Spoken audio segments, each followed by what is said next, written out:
I remember writing an editorial 20 years ago about how this industry needed a Got Milk campaign for exposure. You know, the other one that comes to mind is, remember pork, the other white meat? Taste what's next. Yeah. So in the comments, just remember that.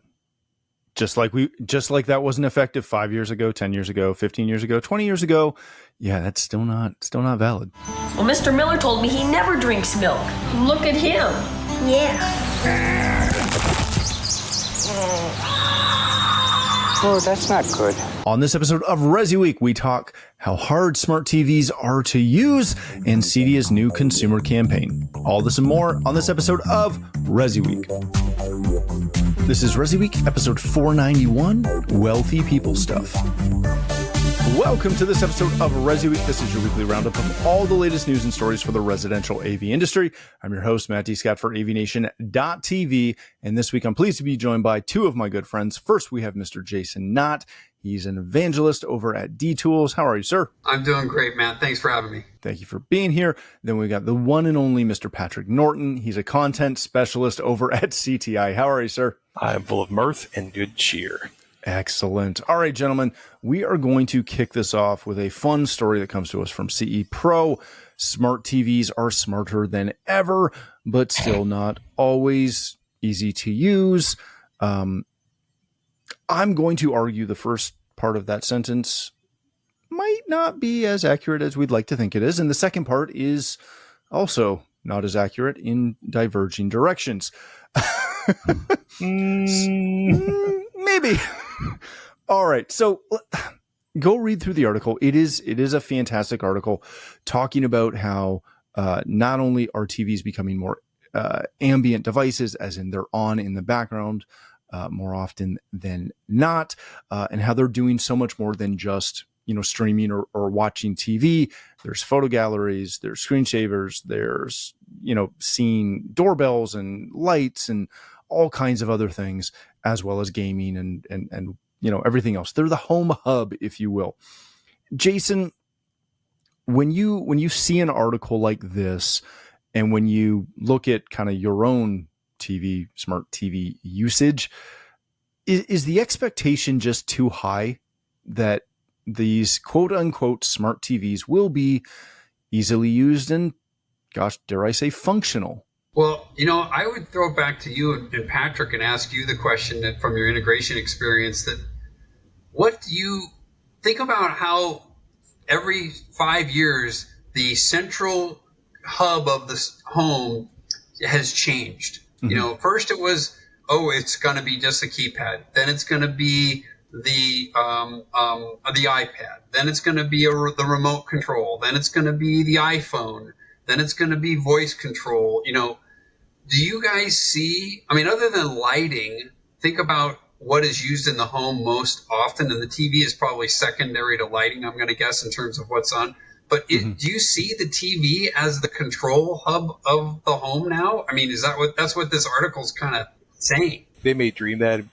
A lot of my background is not so much in integration on the consumer side, but in, helping people, design and build their home theater systems. And we occasionally stumbled into some integration like stuff at the corners of that. But, I've been telling people I got into a fight with one of my podcast hosts at one point because we were talking about a new operating system upgrade. Doesn't matter from who. I'm like, come on, let's be honest. Do you really think any of the apps are going to function? Do you think they're going to maintain it in 2 years? Yeah, it's a $9,000 TV with an operating system that was just released. Shouldn't we just be honest and tell them to just buy an Apple TV or a Roku, because at least it'll be a consistent experience, and B, the apps will actually run until the company shuts down. And and I say that because there's been I remember having a conversation with a friend of mine where he was like, I spent all this money on this TV and I really like this idea, and I'm like, yeah, it's one of 9 television operating systems competing for an incredibly limited amount of development space. Give it up, buy a Apple TV or a Roku, or if you're more high end, buy a Kaleidoscape or whatever, but just don't expect a TV operating system to make you sing. Now, I will admit Samsung's got better, LG's got better, but still, TV companies are really great at making TVs and figuring out how to, make money off of reporting what you watch. Mm-hmm. And I have just never, ever fired up a TV and been like, this is the UX I have been waiting for my entire life. So my favorite question I get from customers is always, what's your favorite TV? I'm like, you're going to hate me. And they go, no, what's your favorite TV? And I go, it's a commercial TV. You know why? Because it's got one input and I can lock it. It's the only one you get. That's it. Yeah, no, they're garbage. It's a monitor. Yeah, it's a monitor. That's what we love. We want a monitor because I would like an Patrick's OLED point. monitor with really great contrast, but yeah, that's it. That's all you need. It's all that matters. You just can't buy one because they make more money off of the rent that they charge off of tracking what you use than they actually make off of the physical hardware itself. So that is my question. Do they care when it comes to the UI? Do they care more about the ads or the experience? Like, I know the answer to this, but I want you to say it. Well, as somebody who's worked really hard to avoid ads on every device in his house, even doing things like spending money to avoid them, I will say, I think they often care about, ads and information tracking and other sort of like side sources of revenue. Because again, the margins, the scariest thing I ever heard was years and years ago where Vizio decided they were going to do laptops and desktop computers. And I was like, why? And they're like, because the margins are fantastic. And I remember literally physically twitching and jerking back. And because I knew, because I'd done a lot of work with covering Dell and other manufacturers, that the margins in PCs were, outside of Terrible. Apple, are non-existent. Are single digit on a good day, like high single digit on a great day in a high end product. And the idea and that was the first time I understood that how much money the average television manufacturer was not making off of television, right? Yeah. So, I do believe a lot of them invest, or especially Samsung, right? Because Samsung's this massive Korean company and they make all this money off of phones and they have all this intelligence and they bring it in. So yeah, I think they think a lot about the interface and the design. I will graciously say I think every television manufacturer, outside of commercial vendors that do not have an operating system or any device that can be programmed, are constantly looking for opportunities to add additional revenue streams. Yeah. Not necessarily because they want to, but because they have to survive. Less so with LG and Samsung, maybe more so in a lot of other vendors.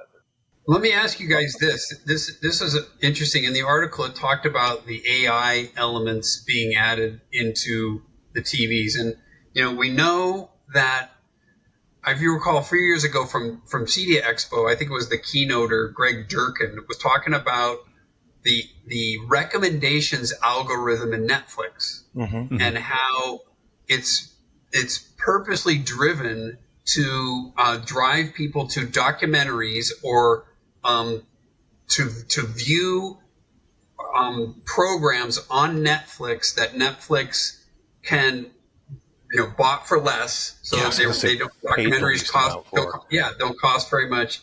So I'm trying to figure out what's the business model, the profit business model for the AI recommendations in these smart TVs, unless Samsung and Sony and LG have some sort of skin in the game for driving people to particular programming. I read that paragraph like AI is the next step in smarter viewing, and it's like we're not aware that AI is often tuned to give responses that the person offering the AI wants, right? Because AI is a tool, and when you get into that, it's like, okay, respondents who already use AI tools, 84% that they are interested in better show recommendations tailored to their preferences. 78% would like an AI that remembers their cue. So I think it's more like, I don't think television vendors have any interest in adding AI unless it suddenly turns out to be something that they could put on the box in a Costco or a Walmart that'll help them sell more televisions, or on their ever-lengthening title on Amazon.com.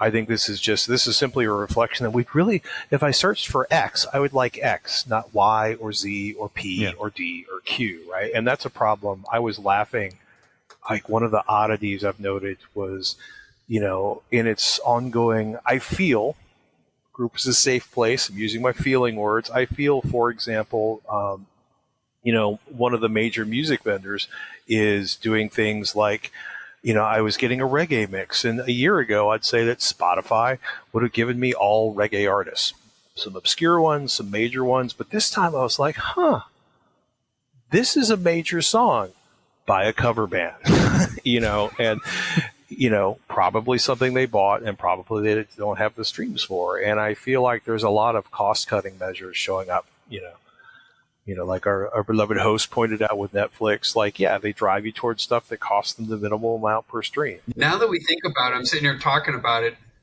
maybe Sony would have an AI algorithm that would direct people to watch films that were produced by Sony Pictures, and that's the way. And then, of course, they're renting that picture or whatever.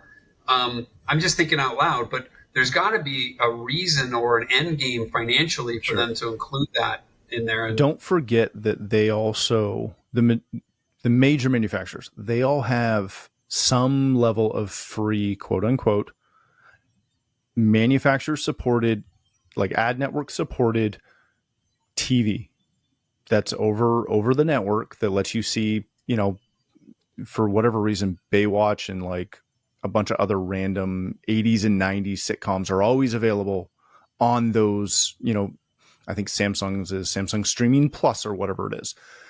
That's also part of that algorithm world, right? Is that they're pumping you back into, you can watch this on our network, right? And then they're controlling those ads a whole lot more than they control when you're in the Amazon Prime app or the Paramount app or whatever. I think a lot of it is, again, they're just pulling data. It's all data mining, trying to see what they can determine to further flesh out. I do find it interesting, Matt, that your first example there was Baywatch. For whatever reason, it's the one that always stinking shows up. From that era, I would much rather watch Rocky. Shoot, what show was it? Not the movie Rocky. Rockford Files. That is my era show. Because Rockford Files is about a decade earlier than I know, but on all of those things, that's the one that I always go to. If I'm going older, it's Hogan's Heroes because I'm 85. I mean, it's been funny to watch, right? Because one of the things that kind of leapt up in the last couple of years and already seems to be slowing to a crawl was like all the FAST stuff, the free advertising supported streaming television, Tubi being the one that really stood out. They spent a lot of money to be non-relevant in 18 months? There's so many private equity jokes I want to make right now, but I don't know who started Tubi. It may not have been private equity. But but it's interesting, right? Because everybody's got a theory about how they can make more money, off of streaming. And to get kind of back to the original, what's going on with the interface on, on smart TVs is like part of what's going to be interesting is think about it, right? You kind of started with Netflix, and you have sort of Netflix, Amazon Prime, HBO Max. Max is now back to HBO Max. Back to HBO. Watching these shifts over time, right? But and then you have all of these studios over time. There's Hulu, which is basically Disney. You've got Disney Plus. You've got Paramount. Another one I can't remember the name of, right? But you've watched this. It started out with Netflix scoring ridiculous digital rights for everything, and then it became a whole bunch of competitors, that were consolidators, this larger sense, right? The Netflix, the Amazon Primes, and then you get like every movie studio has their own streaming service, and I think this is the part of the side effect of that is when you get somebody that's basically buying a relatively off the shelf or just doesn't have the resources to do anything particularly sophisticated. On one hand, like a streaming app's not that complicated. There's a search box, you hit a play, this happens, that happens. Okay, we got to avoid this and this. That's patented by them. What's going on with these folks? But when you have a whole bunch of relatively small organizations trying to develop quality apps, it tends to be something where you're like, wow, this is an inconsistent experience across all of the different services I have going into my television. Not only that, they have to not only develop that app, they have to develop iterations of it for all the different platforms and devices, which again becomes that if you've got a Samsung in your family room and a Sony downstairs, a Hisense in your bedroom, and a TLC by the pool or TCL by the pool, that may be a vastly different experience. And again, this is where I come all the way back to, I just want a commercial display with an Apple TV or a Roku, because it's just going to stinking work. All right, let's change topics for a second, because this will be just as much fun. This comes to us from Residential Tech Today. CEDIA is finally launching their first ever consumer-facing campaign. It's something that members have been asking about for years, an ability for CEDIA to try and become, I'll say, a little bit more relevant to the general consumer so they understand what that organization does and specifically what it means for the members of that organization when they're pitching to the public. I'm trying to not be super cynical about this, but I feel like we've been waiting for this since as long as I knew this industry existed. Patrick, they're doing this. I applaud them. I think it's great. I question why it took so long, but that's a whole other topic that we might get into later. But when you see this, is there a way to measure the ROI or the success of this campaign for CEDIA when, again, it's going to the general populace that in our reality doesn't actually interface with CEDIA as an organization at all? Can they track this? It's ironic that a lot of people, when you look at commercial AV, which is, if you look at Avixa, it's going to be like a $400 billion a year industry in a few years, right? It's a massive industry. Half the planet doesn't know it exists. Half the planet who works in corporations or in IT doesn't really know that there's actually a whole group of experts out there that do things like make conference rooms work, right? Mm-hmm. And I mention that because, there's kind of an audience that maybe reads the Rob Report or magazines like that or websites that are like, because the Rob Report's still there. You find it on the newsstands and you find your finer airport newsstands, right? But get it on your iPad. Yeah. Like I do. But you know what I mean? Because I'm like that. I still prefer the filthy touch of paper on my fingertips, but I'm old. My dad gets the paper version. There you go. I do not get the Rob Report. I am no longer even aspiring eventually to be able to buy half of what's in the Rob Report. But I mentioned that, right? Because there's a certain, once you get to a certain level or a certain sort of level of financial success, you probably are aware that you can have somebody come out to your house and they can do a whole lot of cool stuff involving technology and programming, right? Mm-hmm. There's certainly a whole category of real estate agent and developer that pushes that these days, and some of the contractors have certainly embraced that.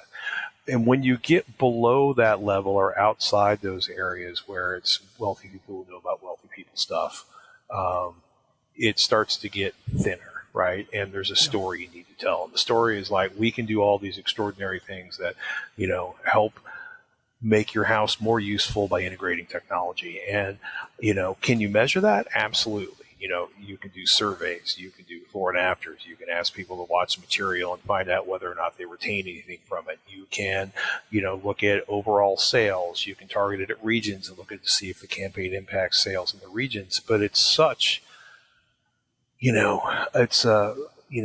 CEDIA, I feel like, has this really difficult job of bringing together a whole lot of people with a whole lot of different business plans, working in a whole lot of different areas with a whole lot of different needs. And they do a lot of great stuff in terms of like training and technology. I think the marketing is really hard. Hopefully that answers remotely the question you were asking. That's a good answer. Jason, let me ask you this. As someone who has beat this drum for longer than we want to mention, is the lift on this too big? Or are we talking like, let's baby steps, let's do it? Yeah, I applaud CEDIA for doing this. And, we were talking about it before we went live, that I remember writing an editorial 20 years ago about how this industry needed a Got Milk campaign for exposure The other one that comes to mind is, remember pork, the other white meat. That was I so remember now you them go both. back to go back to your questions to Patrick of how is it measurable? Okay, I'm a milk producer, or I'm a dairy farmer, I'm a pork farmer, or a pig farmer. How is that ultimately measurable? Was by the lift on the entire industry. And Sure. I think the smart thing that CEDIA did now is, probably 20 years ago, this would have been really, really difficult to measure. Now, by part of what they've done here is create the creative and then put part of the burden on the integration community to actually push this out via their own digital advertising channels. And nowadays you can measure. You can bring a horse to water, but you can't make them buy. I get that, but you can measure the number of people who have viewed it.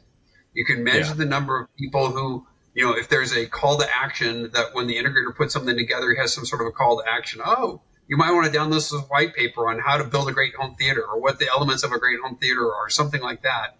Yeah. So there are ways for integrators to try and, I think, get leads actually from it.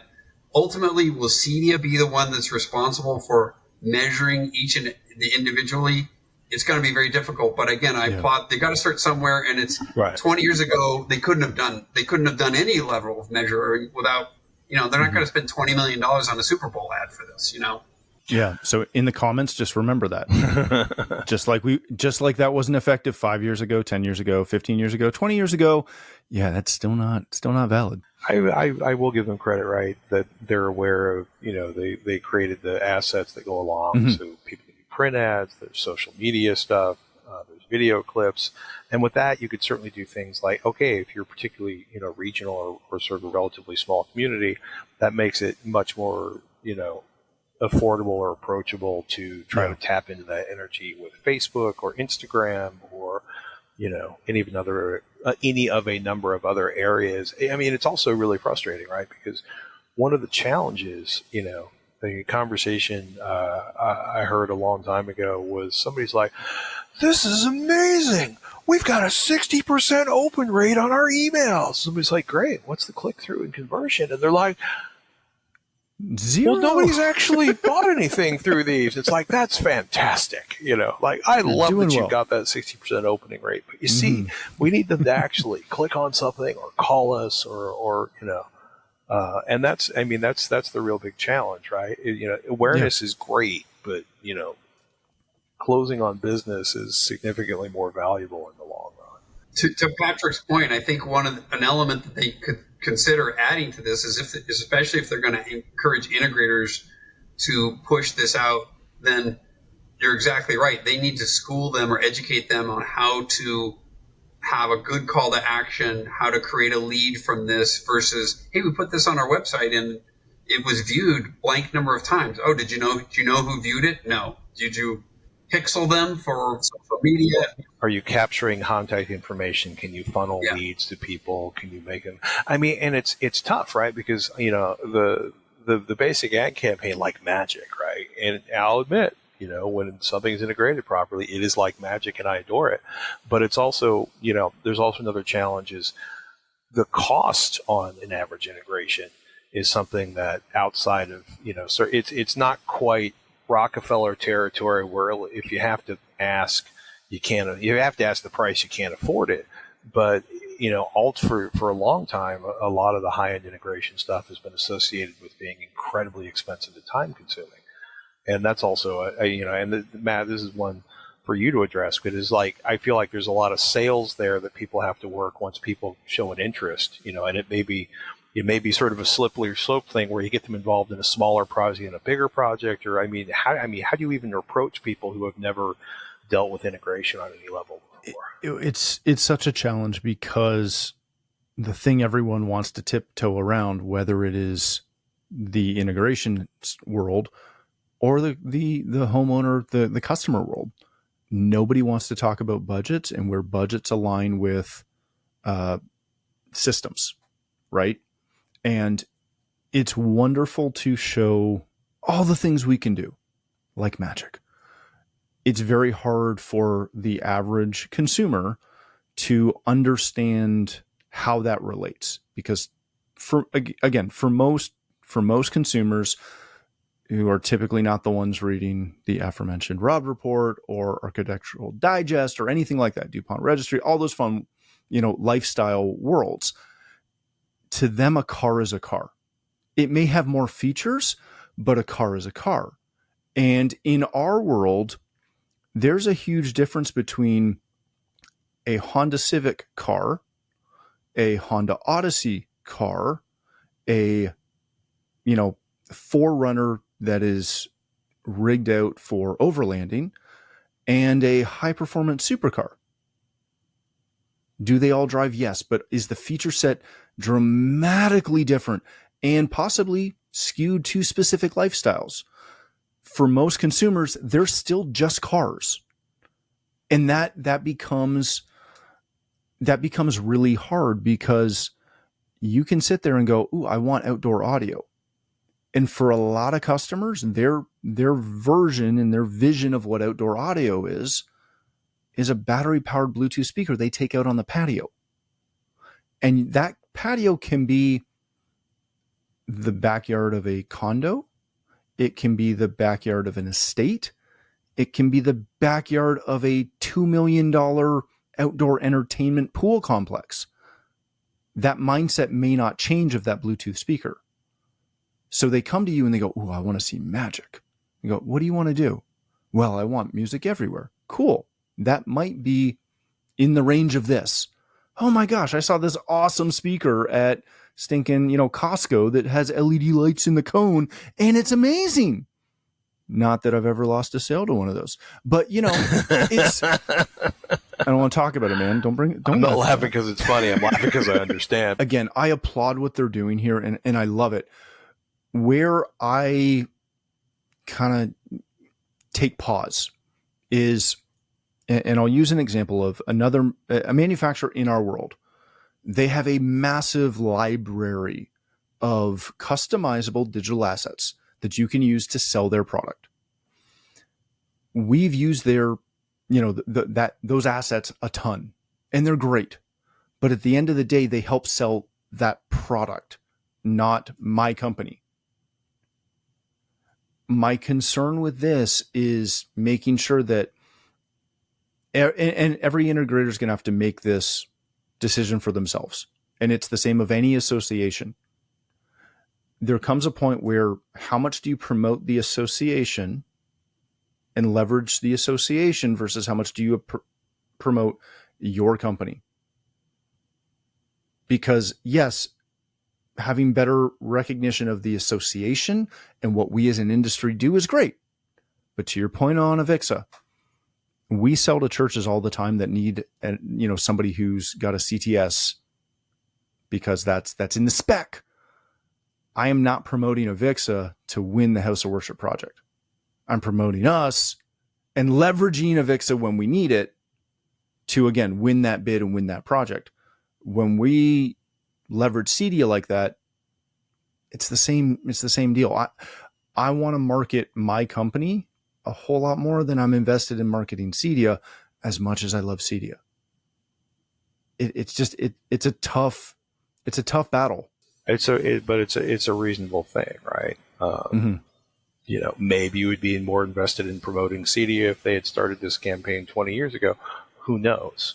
But at this point, it's nice that they're making the effort. I'm curious to see what it does for them. I will say that little girl had an awful lot of lights in her room. Hey, don't mess around with layered lighting. It's very important. This always brings me back to, one of my favorite conversations at CEDIA is I was talking to somebody, and this was one of those, how do we bring people into high-end audio? How do we bring people into, integration? And I looked at him and said, well, okay, so you've got a 25-year-old, they've got their first really nice apartment, or maybe they bought a condo, or they bought their first home. Like, what's your entry-level system? And they rattled something back at me.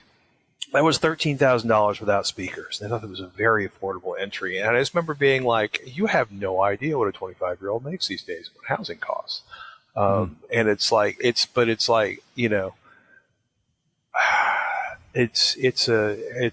interesting to watch how this gets approached. And I'm curious to see how they measure it, because they're starting this early enough that you would expect them to be talking about some of the initial results and what they're seeing, by the CEDIA show. So I'm very, very curious to hear what they have to say. Yeah, the vague thing will be if the industry grows, will they say, "Oh, it was because of this campaign"? It's which one hopes for more specifics. Very hard to quantify. Yeah, very hard to quantify. And I do think that is the challenge that any association has, is it's just promoting awareness is tough. It's incredibly, incredibly tough. All right, gentlemen, let's leave it there. Thank you both so much for joining us. Patrick, if people want to connect with you, learn more about CTI or anything else you're doing, where can they do that? You can find me. I'm Patrick Norton of both Blue Sky and on X. Excellent. Thank you, sir. Jason, if people want to connect with you, learn more about D-Tools, where can they find that? They can go to our website, which is www.dtools.com. We actually have dtools.com without the hyphen now. Yes. Woohoo! So you could do D-tools if you want to, but you can just write dtools.com and go. And I'm on all the social channels also. Excellent. Thank you both again for joining us. Thank you for joining us as well. If you'd like to connect with me, you can find me at Matt D. Scott on most of the socials. But more importantly, please visit AVNation.tv, where you'll find this show as well as a wide variety of other shows with all the verticals that we cover. When you visit the website, please take a moment to check out our supporters. We are extremely thankful for their support and ask that you check them out as well. Thanks again for watching. That's all the time we have for this episode of ResiWeek, the network for the AV industry. What are you listening to? This This is AV. This is AVNation. This is AVNation. Hi, this is Jennifer Goodyear and Erica Carroll from the Women in AV podcast, where we are encouraged by the incredible stories of women in AV. Listen in on fun, empowering conversations as we chat with inspiring women, breaking barriers and creating their own path in the industry. Check out Women in AV on avnation.tv or wherever you get your podcasts.